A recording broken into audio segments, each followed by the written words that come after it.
Com graça e a paz do Senhor. Sempre uma alegria estar com os irmãos e irmãs.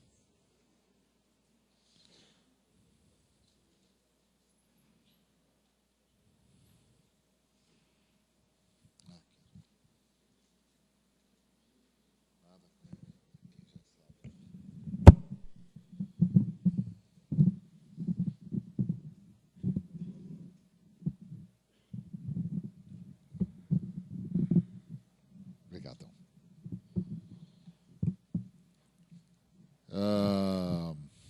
Oração do Pai Nosso, Mateus 6, de 9 a 13.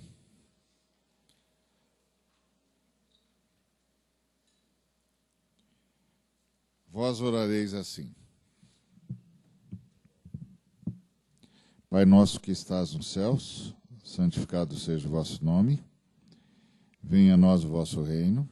Seja feita a vossa vontade, assim na terra como no céu. O pão nosso de cada dia dá-nos hoje.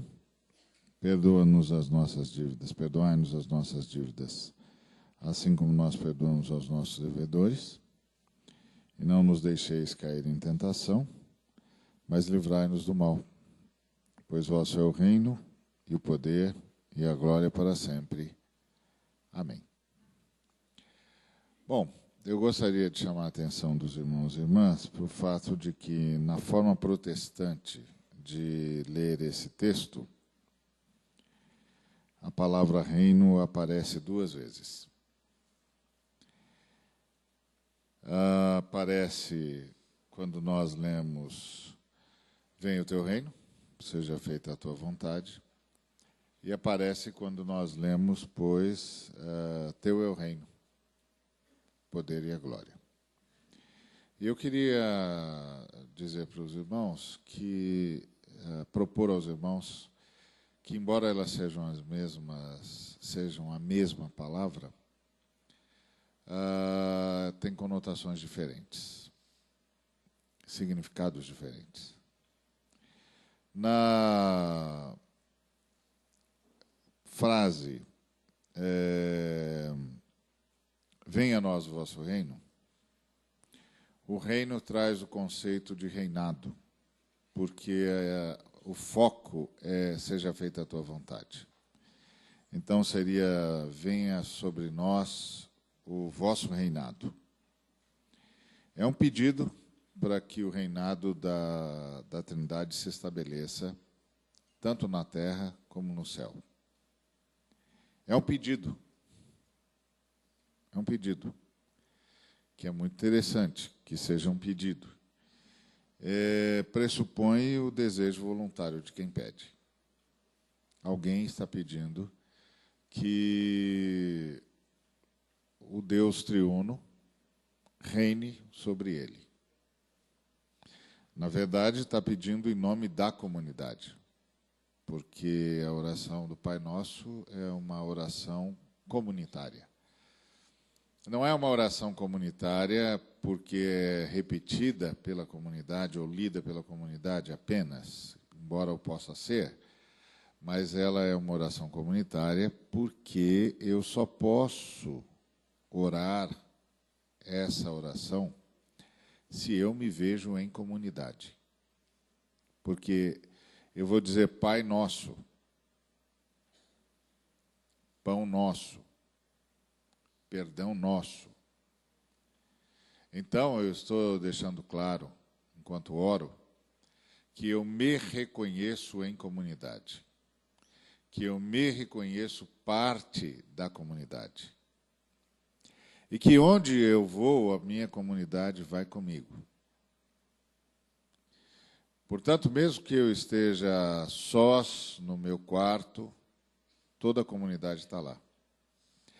E a impressão que esse texto me passa é que Jesus aceita a minha oração se eu carregar comigo todos os irmãos, o tempo todo.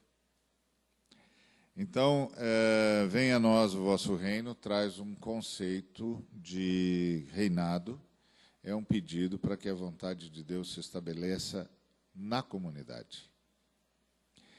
E mais do que na comunidade, é uma oração para que o reino de Deus se estabeleça tanto na terra como no céu. Às vezes a gente trabalha esse texto dizendo que o reino de Deus se estabeleça na terra, que a vontade de Deus seja feita na terra como é feita no céu. Mas o texto não diz isso.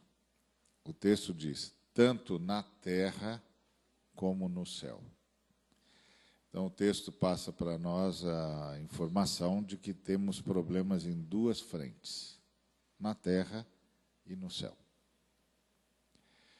Eu acho que quem trabalha bem isso é o apóstolo Paulo em Efésios, porque o apóstolo Paulo diz que as regiões celestiais estão povoadas por seres humanos.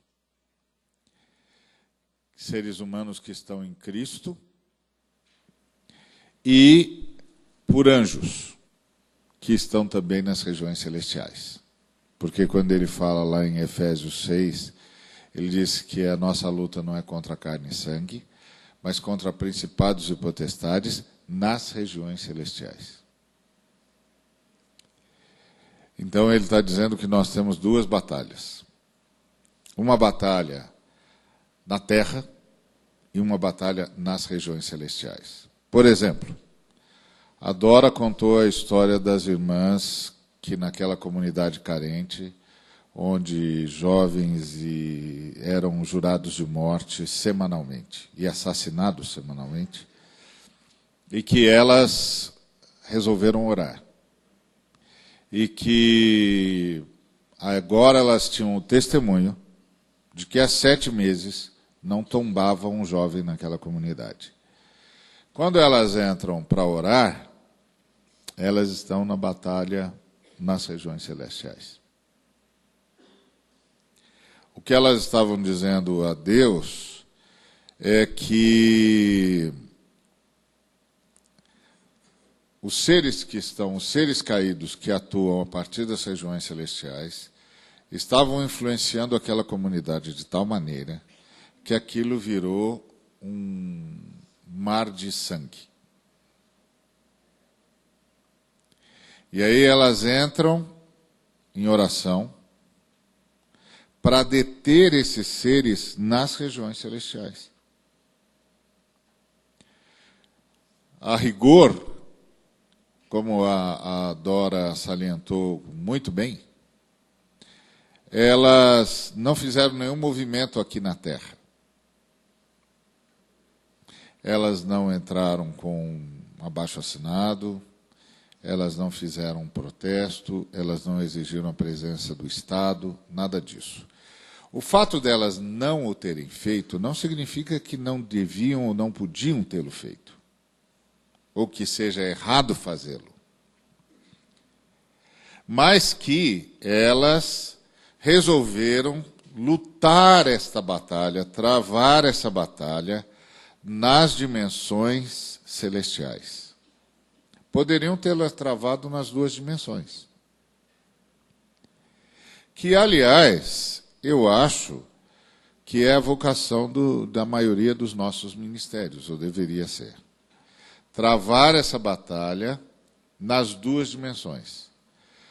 Tanto na dimensão celestial, quanto aqui. Então a ideia é o que eu posso fazer aqui, enquanto eu clamo pelo que Deus pode fazer lá. Lamentavelmente, nem sempre nós conseguimos aliar as duas coisas. Parece que nós ou optamos por um fronte de batalha ou optamos por outro. Então, há irmãos que atuam apenas no fronte celestial e outros que atuam apenas no fronte da história. Mas não há nenhum impedimento para que a gente combine as duas coisas. E acho que é a vocação de muitos dos nossos ministérios aceitar o desafio de Deus de combinar as duas coisas. A batalha no fronte celestial e a batalha no fronte da história. Então, venha a nós o vosso reino, é um pedido para que o reinado de Deus seja estabelecido na terra. É um pedido. Pressupõe o desejo voluntário de quem pede. Agora, por que a um ser todo-poderoso se deve pedir, na realidade que ele mesmo sustenta, a feitura de sua vontade? Porque a nossa oração mesmo declara: teu é o reino. Se teu é o reino, por que precisamos pedir que venha o reinado? Uma coisa não é concomitante à outra, ou seja, não acontece ao mesmo tempo, não deveria acontecer ao mesmo tempo, uma vez que o reino está dado, o reinado também o esteja. E aqui está o grande desafio para o nosso ministério.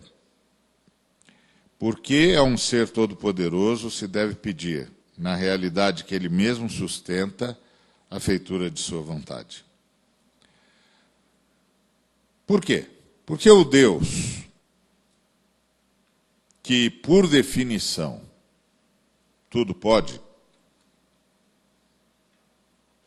concedeu, ainda que temporariamente, a possibilidade da rebelião. E, em o permitindo, sustenta a existência dos rebelados. Isso é uma coisa que, às vezes, a gente não tem,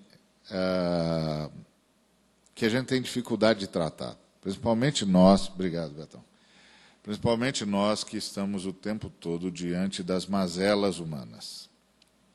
Muitas vezes, muitos de nós entram em crise, perguntando-se a si mesmo. Às vezes a gente não consegue explicitar isso, né? Porque é muito pesado explicitar. Mas alguns de nós, às vezes, conseguem, que é como que Deus permite um negócio desse. A gente nem sempre se dá conta de que nós estamos diante de um estado de rebelião, permitido por Deus, ainda que temporariamente. E que enquanto Deus estiver permitindo esse estado de rebelião, ainda que temporariamente, Ele vai sustentar a existência dos rebelados.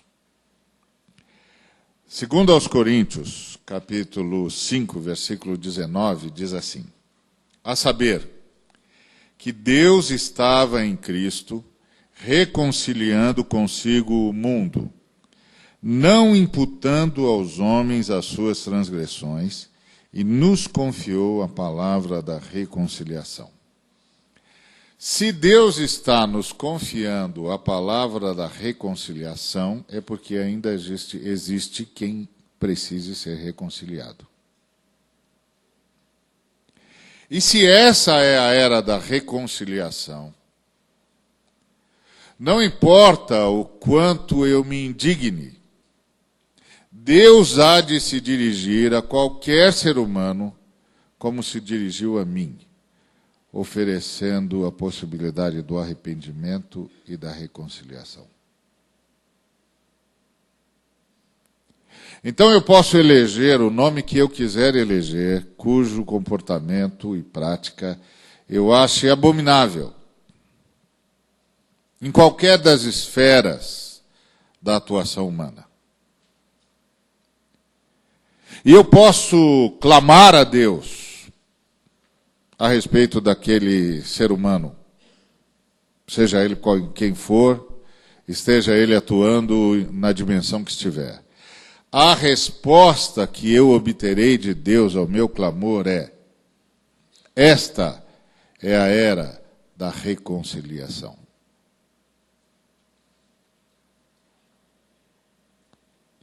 O que eu vou oferecer a este ser humano é a possibilidade do arrependimento.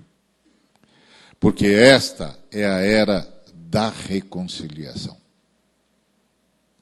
Enquanto estivermos na era da reconciliação, eu não imputarei aos homens as suas transgressões. Eu lhes oferecerei a possibilidade de arrependimento. O mesmo que fiz com você. Nem sempre a gente consegue trabalhar bem isso. E quando a gente não consegue trabalhar bem isso, nossa indignação contra o mal acaba se tornando indignação contra Deus, ainda que inconfessadamente.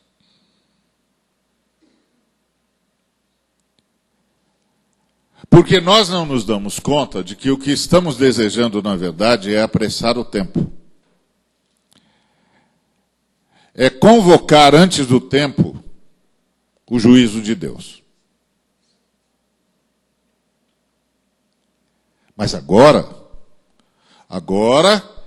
é o tempo da reconciliação.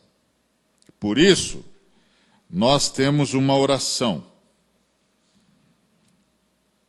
Venha a nós o vosso reinado. Seja feita a tua vontade.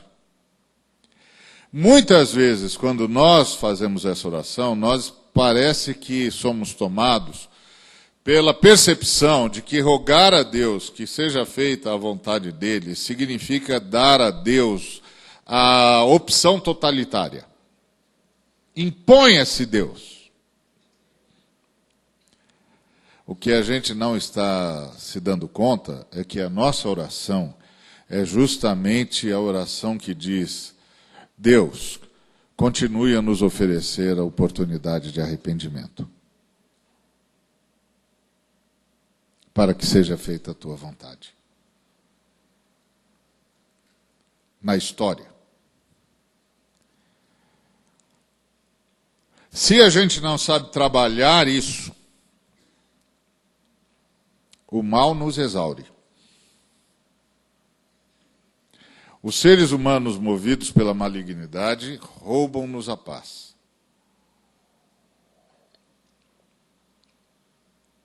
E o nosso trabalho perde a dimensão da misericórdia, da bondade e do amor.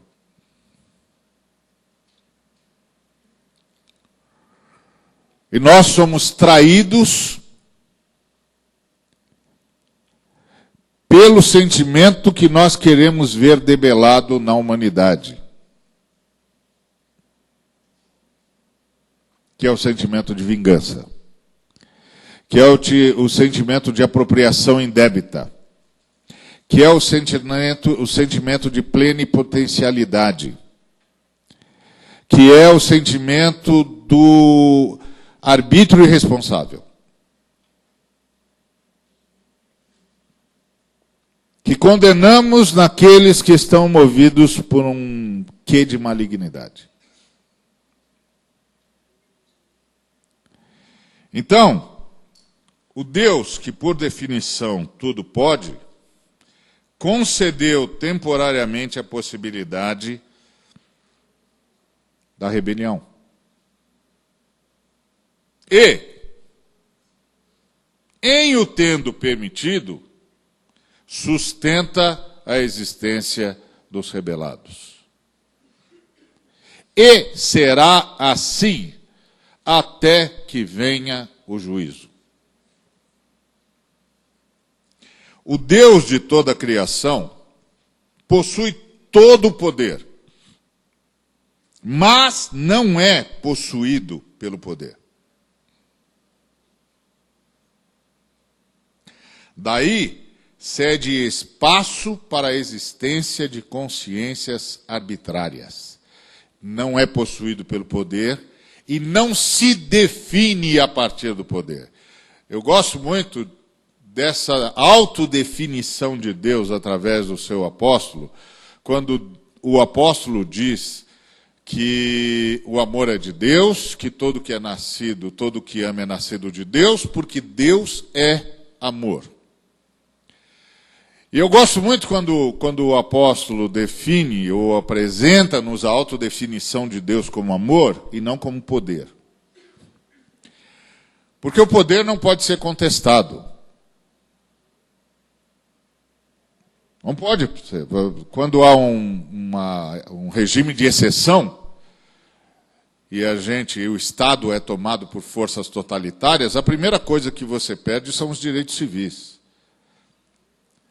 Porque o poder não pode ser contestado. Se o poder for contestado, ele tem de esmagar o contestador.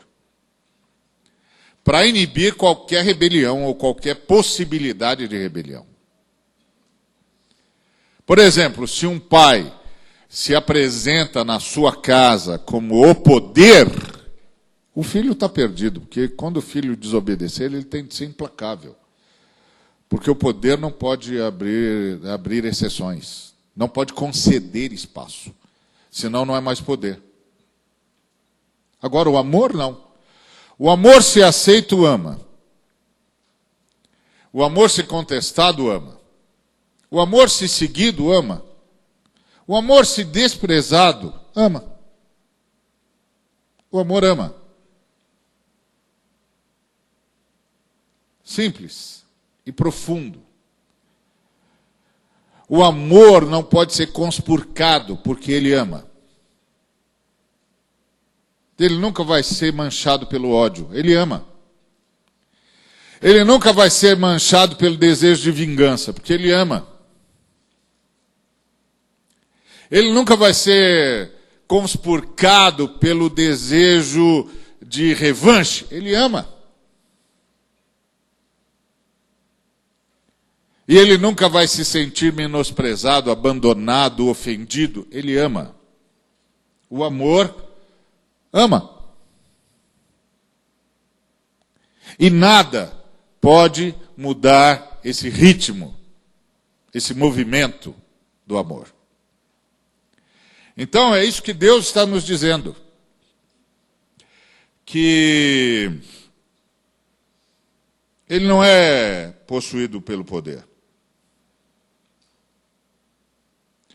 Daí ele pode ceder espaço para existências de consciências arbitrárias.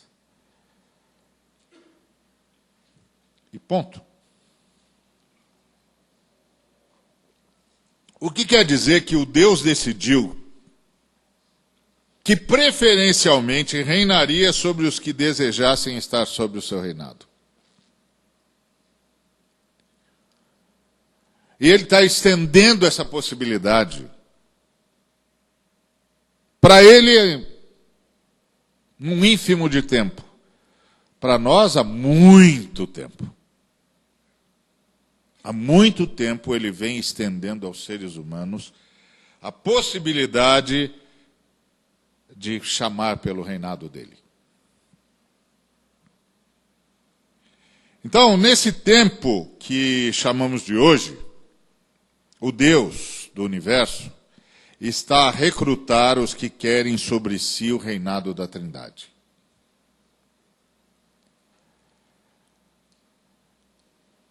É onde nós estamos. Nós somos os que querem sobre si o reinado da Trindade. Nós somos os desejosos de ter em nós e sobre nós o reinado da Trindade. Nós somos os que entendemos que Deus ama.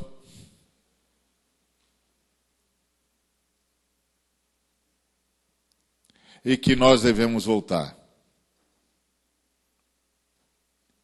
Que nós temos de voltar para Ele.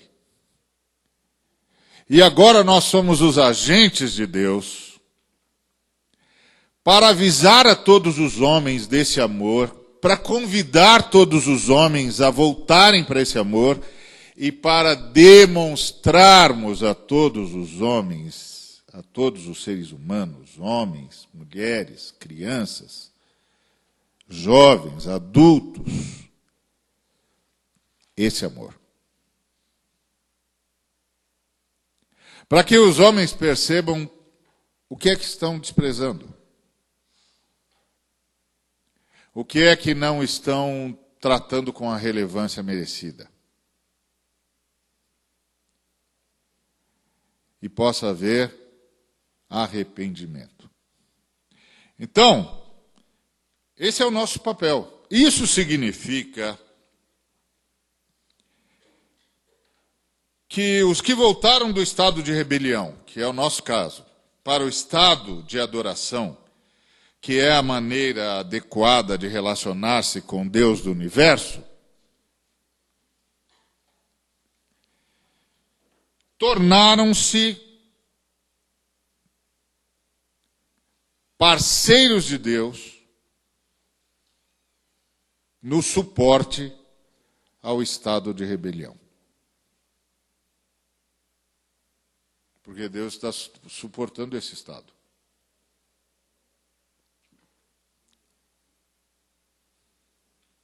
Sustentando seres humanos que não o obedecem.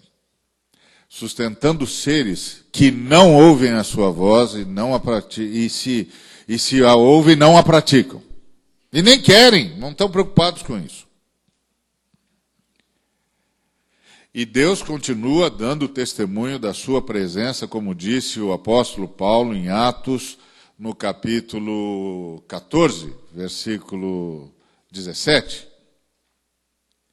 Que Deus não se deixou ficar sem testemunho, dando-vos do céu chuvas e tempos frutíferos, e enchendo o vosso coração de fartura e de alegria. Ou seja, segundo o apóstolo, Deus está dando suporte a rebelados e ainda está lhes dando sentido para a vida.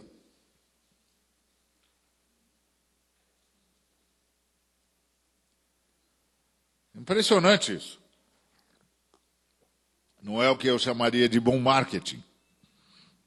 Preferia que ele transformasse a vida deles numa desgraça, porque aí eu chego lá, prego e pronto. Quer sair dessa desgraça, Xará? Presta atenção no que eu vou te dizer. Vou dizer uma vez só, hein? O cara está na minha mão, ele está lá gemendo de dor, de angústia. Eu vou dizer uma vez só. Mas não, ele está bem. Ele está bem. Porque Deus ama.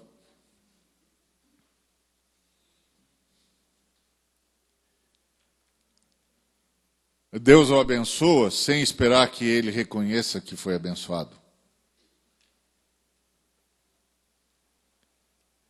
Por isso nós somos chamados a fazer o bem na mesma proporção.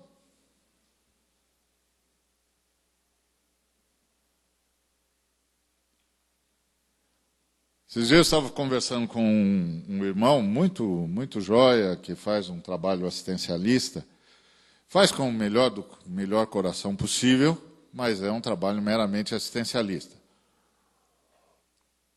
Eu estava lhe perguntando como é que ele faz, ele diz, bom, o sujeito chega aqui, a gente tem todo mundo cadastrado, ele é muito organizado, tudo está certinho, está todo mundo fichado, é uma coisa impressionante.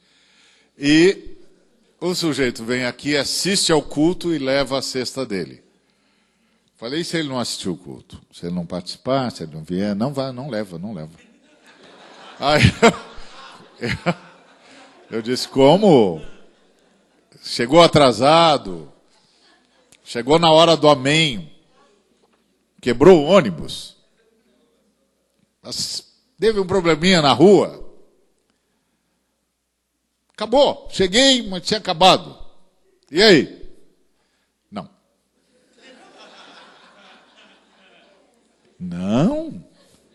Não. Por que, meu irmão?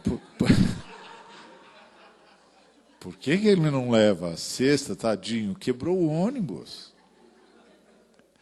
Isso aqui, Ari, isso aqui não é assistência, entendeu? Não é programa de filantropia. Aqui é evangelização.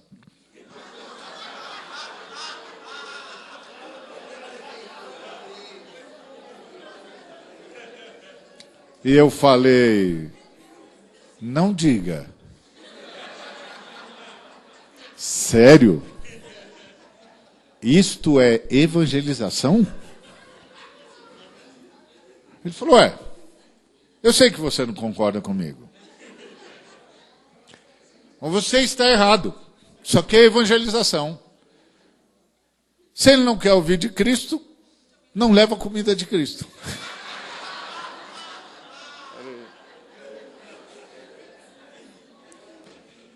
Tá certo, meu irmão. Irmão, tem certeza que vai fazer assim mesmo? Tenho. Certo. Então aquela nossa conversa não adiantou. Não, você está errado. Sim, mas mesmo eu tendo citado aqueles textos bíblicos e tal, não concordo com a sua interpretação. Ah, bom, então está certo. Citei a Bíblia, não concordo com a minha abordagem, está certo. Então tá bom. Você tem a sua própria, não é isso? É. Tá bom. O que você acha que Deus acha disso? Ele está me abençoando. Mas Deus abençoa todo mundo. Aí também não tem graça. Deus abençoa todo mundo. Isso não quer dizer que Deus está sorrindo para o que você está fazendo. Porque Deus abençoa todo mundo, mas não sorri para tantos assim. Não sorri para tantas coisas assim. Abençoa todos, mas não sorri por tantas coisas assim. Mas não tinha, eu perdi. Nem todo dia dá certo, nem todo dia a gente está inspirado, nem todo dia a nossa pregação é ungida. Não deu certo. Ele não se converteu. Mas jura que está fazendo evangelização. Mas isso não bate com Atos 14, 17. Porque em Atos 14, 17, o apóstolo Paulo diz que o testemunho que Deus dá da sua existência é que ele abençoa quem nunca vai reconhecê-lo como abençoador. Deus não se deixou ficar sem testemunho, dando-vos do céu chuvas e tempos frutíferos, e enchendo o vosso coração de fartura e de alegria. É a famosa graça comum. Então, o Deus que preferiu que reinar sobre os que desejassem estar sobre o seu reinado, está recrutando gente que queira estar sobre o seu reinado, mas não está impondo o seu reinado, nem barganhando o seu reinado, e nem deixando de abençoar para que o camarada chegue a concluir que precisa do reinado de Deus se quiser sobreviver. É um jeito muito estranho de agir, o jeito de Deus. Mas é o jeito de quem ama. E talvez amor seja realmente a coisa mais estranha do universo para seres caídos como nós. Se você pedir para um ator para ele interpretar amor, ele sabe que tem de trabalhar isso muito bem. Porque se ele exagerar, fica meloso demais, não passa. Se ele se conter, fica frio demais, distante demais, também não convence. Ele tem que trabalhar bem isso. Mas se você pedir-lhe que interprete ódio, é simples. Ódio todo mundo sabe como é que é. Amor é que a gente não sabe direito. A gente não sabe se ceder é amor, se segurar é amor, se reagir é amor, se parar para refletir antes é amor. A gente não sabe. Mas ódio, nós sabemos. É que depois que nós caímos,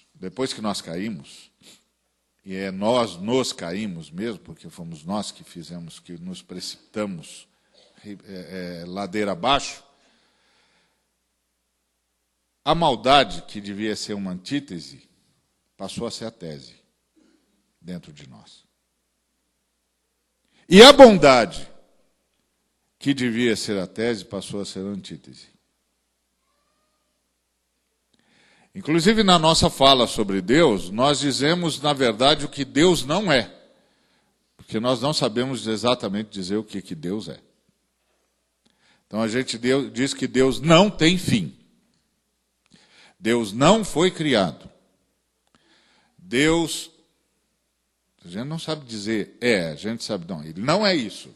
Também não é assim. Também não é assado. Também não é assado. E o que a gente consegue dizer é, Deus é amor, que a gente também não sabe direito o que é. Então é muito estranho. Agora, como essas coisas vão sendo ditas o tempo todo, a gente vai perdendo a dimensão da profundidade do que está falando. E do quanto a gente está distante do que está falando. E esse é o risco constante. E a gente pode, inclusive, resvalar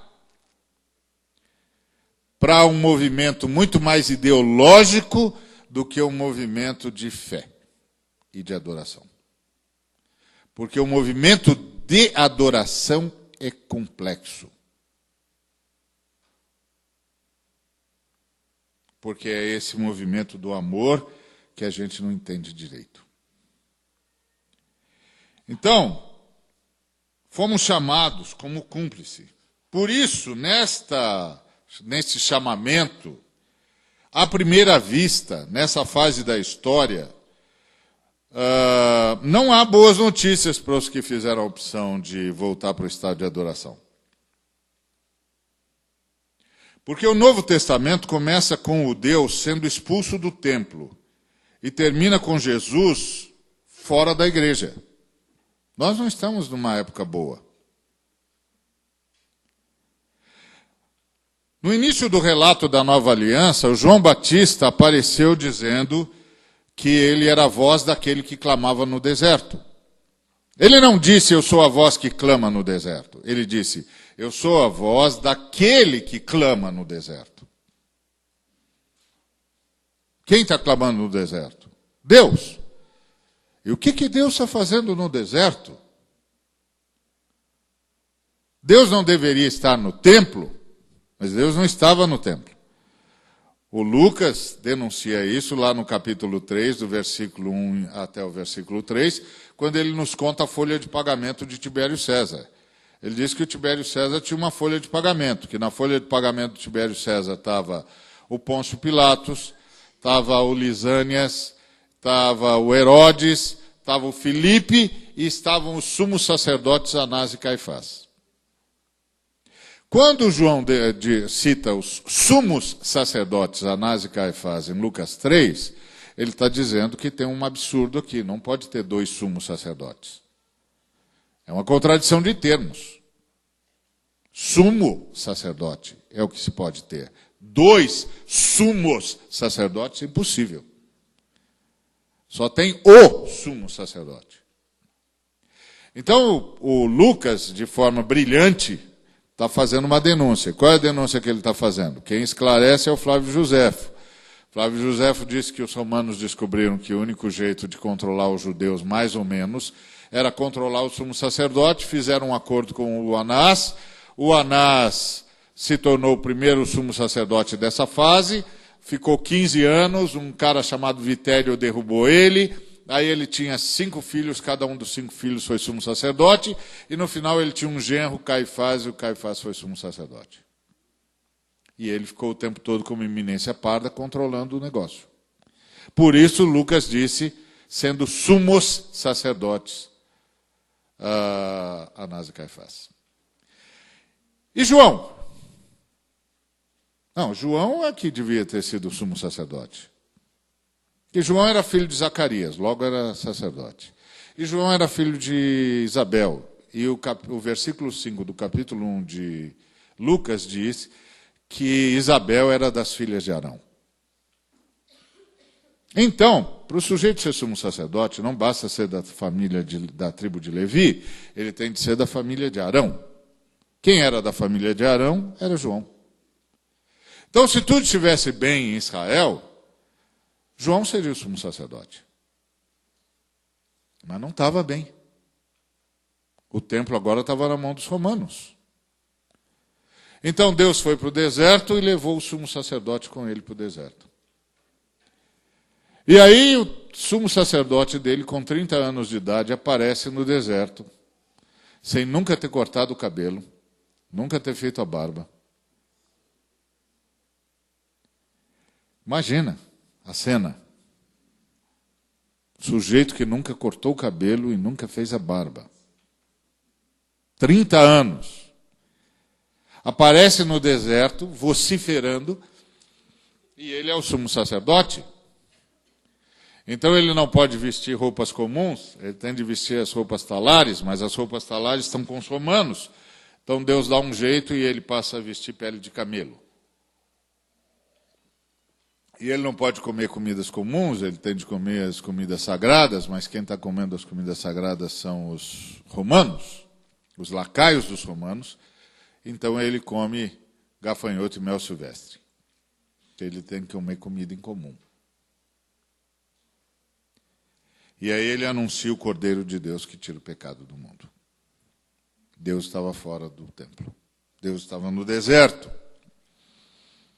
E aí, quando você chega no final, na última carta, que se tem notícia, que foi dirigida a uma igreja cristã, é carta a Laodiceia. E Jesus Cristo está do lado de fora. A bater à porta, na expectativa de ser ouvido. Se alguém ouvir a minha voz,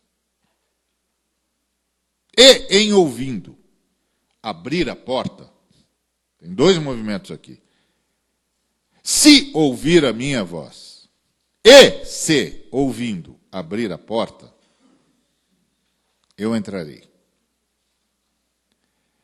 Então a coisa começa com Jesus Cristo, com Deus do lado de fora do templo, e termina com Jesus Cristo do lado de fora da igreja.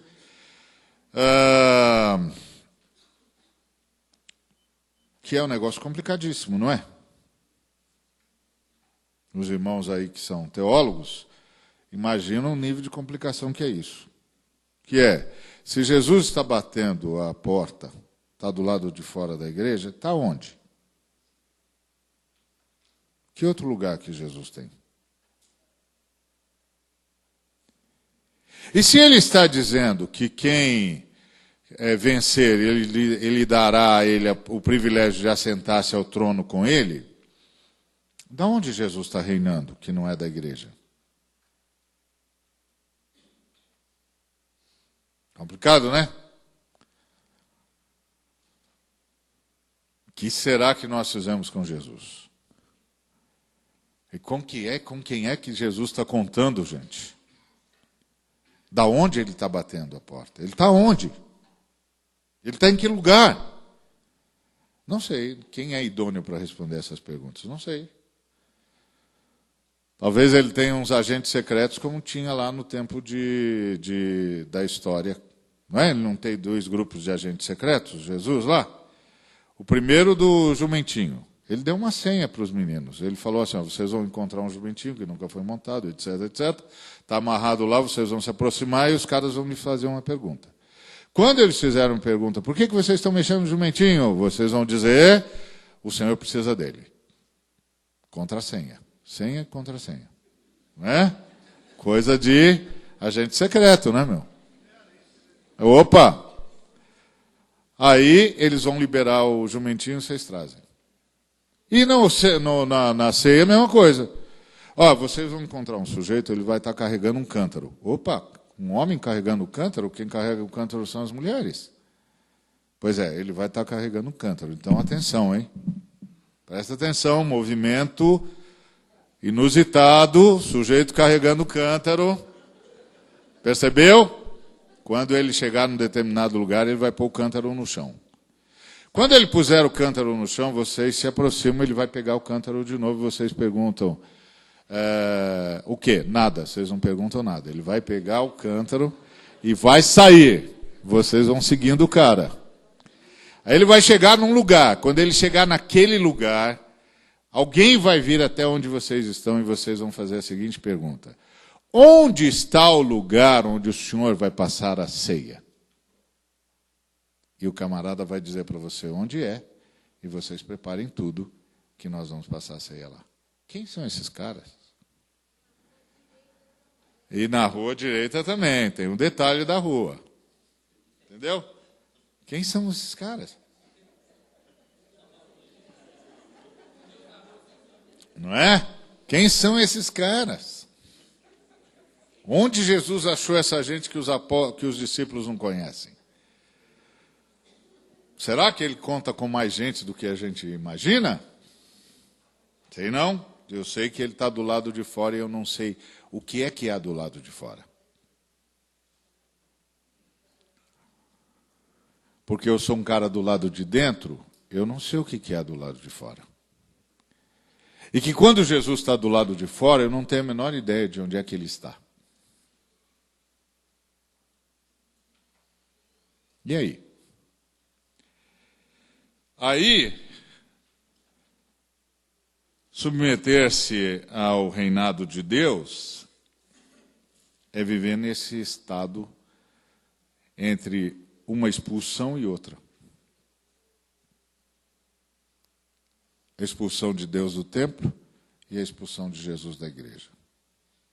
Nós estamos no meio desse processo aqui. Espero que no meio, né? Espero que a gente não seja da turma da Laodiceia. Estou esperando que a gente ainda não chegou lá. Mas alguém chegou.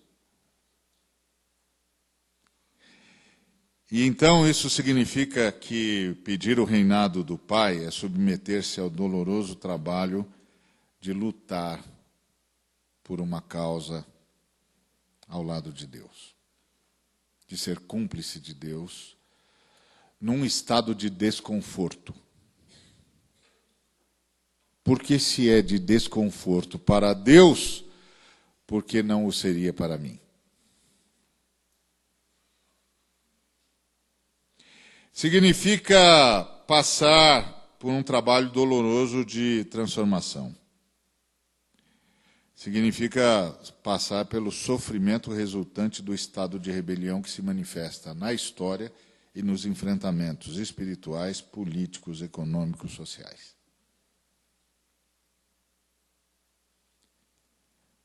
Uma realidade de enfrentamento. Você sabe que todas as vezes que nós contamos com a benesse, por exemplo, do Estado, em relação à história da igreja, nós estamos contando com a exceção, porque na história da igreja o Estado sempre foi nosso inimigo, na maioria dos casos. E hoje, na maioria dos casos, ainda é, porque você pode contar no dedo as nações onde a gente tem liberdade. Tá bom. Você pode contar no dedo as nações onde nós ainda temos liberdade.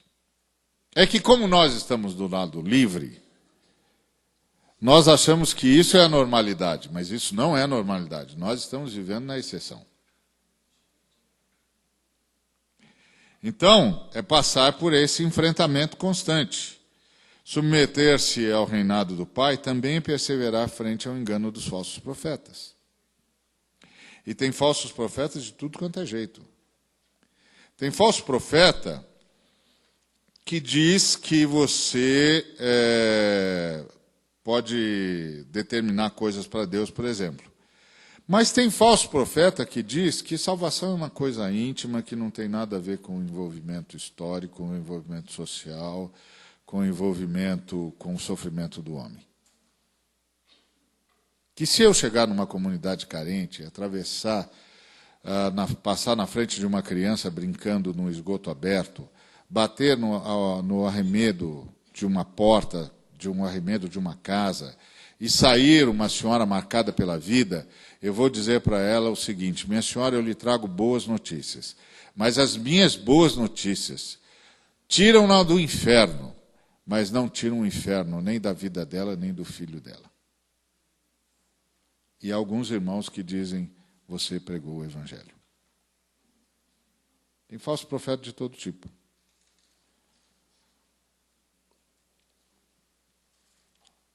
Você já anunciou as boas notícias. Pode deixar o menino lá no esgoto aberto, pode deixar a senhora no arremedo de casebre. Ela vai continuar vivendo esse inferno, mas depois vai para o céu. Bom, melhor ir para o céu do que continuar no inferno pela eternidade. Mas é só até aí que as boas notícias vão mesmo?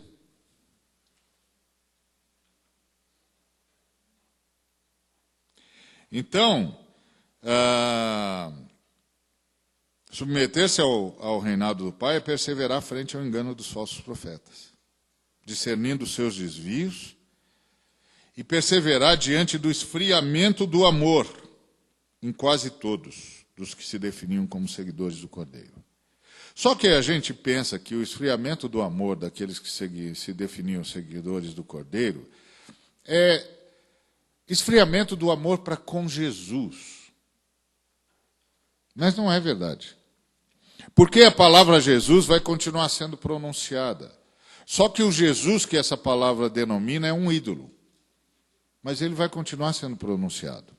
Mas você sabe que o amor dessa pessoa se esfriou em relação a Jesus, porque ela é capaz de cruzar com criança no córrego, no esgoto aberto, e não sentir um mínimo incômodo. E aí você sabe, o amor se esfriou. Não é amor a Deus. Porque amar a Deus é fácil. Principalmente na perspectiva de que eu posso criar um ídolo e chamar de Deus. E eu não vou ser o primeiro, não. Porque Arão criou um bezerro de ouro e convocou o povo de Israel a um culto solene a Yahvé, diante do bezerro de ouro.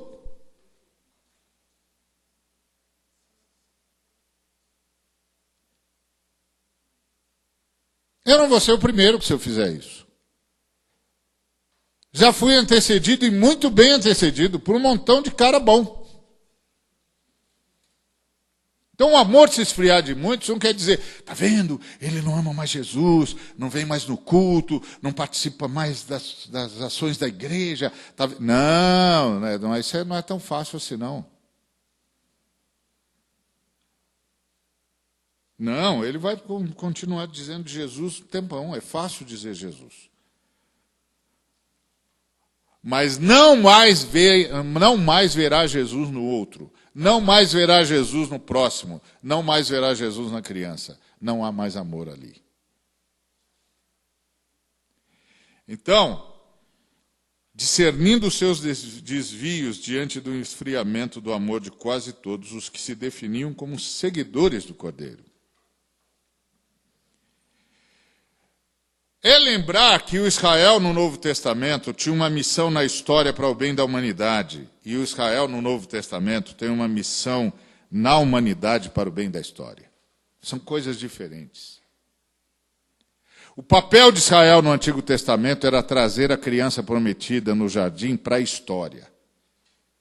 O papel de Israel no Novo Testamento é pegar a criança que foi trazida para a história e levar para toda a humanidade. O Israel do Antigo Testamento tinha de ficar, porque a criança tinha lugar, endereço para nascer, Belém e Efrata. Então tinha de ficar. O Israel do Novo Testamento tem de sair de toda a terra para ir para a terra toda. A recompensa do Israel no Antigo Testamento era na história. Vai comer o melhor do pão, o melhor da terra, vou abençoar você com riqueza, se você ficar, porque eu tenho de trazer a criança e eu vou trazer a criança. Se você ficar e cooperar comigo, eu vou trazer a criança e você vai comer o melhor da terra. Se você não cooperar comigo, você vai amargar a vida, mas eu vou trazer a criança porque a criança tem de vir para a história, para o bem da humanidade. Agora, a criança tem de ir para a humanidade, para o bem da história, para que a nossa história não termine em perdição. Então a recompensa de Israel era na história. Bênção na terra onde tinha de ficar. A recompensa de Israel no Novo Testamento é ser uma comunidade solidária, planetária, com um propósito na história e um olho na eternidade. É outra coisa. E se eu não sei essa diferença, eu começo a anunciar para os irmãos um bocado de promessa que não tem mais nada a ver com Israel do Novo Testamento. O Israel do Novo Testamento não tem de ficar, tem de sair. O Israel do Novo Testamento não pode ser atraído para ficar. ele tem de ser ungido para sair. Então, ter vindo para o estado de adoração na era do Novo Testamento é assumir a missão. É assumir a missão. A missão de levar essa criança para toda a história, para toda a humanidade. Para o bem da história. E não tem como levar essa criança sem um amor que se manifesta na história. Muito bom. A amplitude da igreja como comunidade do reino que vive nessa história, o Israel do Novo Testamento, a igreja, como comunidade sob o reinado de Deus, vive nesta história. E nela sinaliza o reinado de Deus, que já está presente em si, e influencia a sociedade para que, na medida do possível, essa sociedade experimente os padrões do reinado de Deus, implantando a justiça onde o conseguir. Implantando a justiça onde o conseguir. E fazendo isso para que mais da humanidade sobreviva.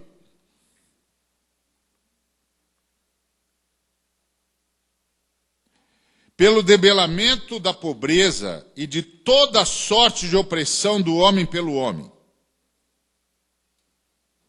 Mas jamais perde o foco na eternidade. Porque hoje é tempo de arrependimento. Pois toda rebelião vai ser debelada uma hora. E o reinado do Deus será estabelecido. E só os arrependidos viverão nele. Ora, portanto, venha o vosso reino quem se arrependeu de estar em estado de rebelião. Quem entende que a sociedade também deve se arrepender pelo estado de rebelião que se manifesta no pecado estrutural. Quem crê que Jesus é Deus e Cristo. Quem crê que virá o reinado eterno do Deus. Quem reconheceu ser um privilégio estar em comunidade sob o reinado.